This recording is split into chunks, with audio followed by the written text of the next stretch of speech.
researchers who accept grants from the Coca-Cola Company call physical inactivity the greatest public health problem of the 21st century.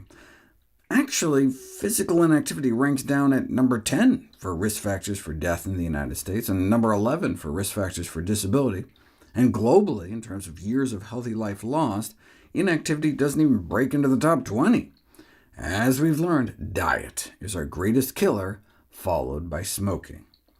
A media analysis found hundreds of news articles claiming that prolonged daily sitting is as bad or even worse than smoking. This is decidedly not the case. Smoking is expected to cause 1 billion deaths this century.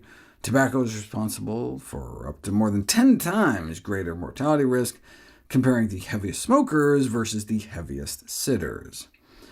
What role does physical activity play in longevity?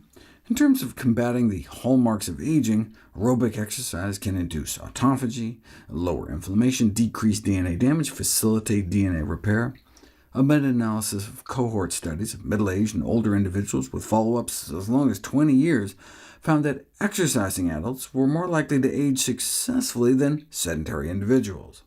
Population studies have found a correlation between regular aerobic exercise and decreased risk of at least 35 different diseases, but what have interventional trials proven in terms of cause and effect?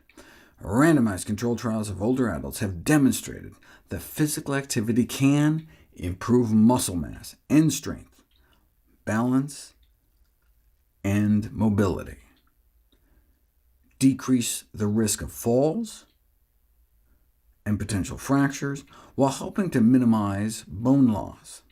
Exercise may also improve cognition, enhance mood, successfully treat depression as well as the prescription of the antidepressant drug Zoloft, improve erectile function in men, and generally improve quality of life.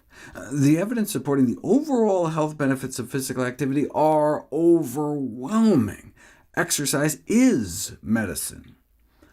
Artery stiffness is recognized as a barometer of aging, supporting the 17th century axiom from the English Hippocrates that man is as old as his arteries.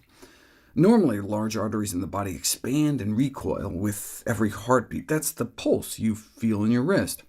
This helps cushion the pressure waves to prevent damage to tiny sensitive blood vessels in organs like your brain and kidneys.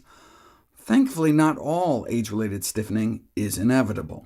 Endurance-trained men and women have artery elasticity closer to that of younger sedentary individuals, a status that can be achieved after daily brisk walks or jogging for just 3 months.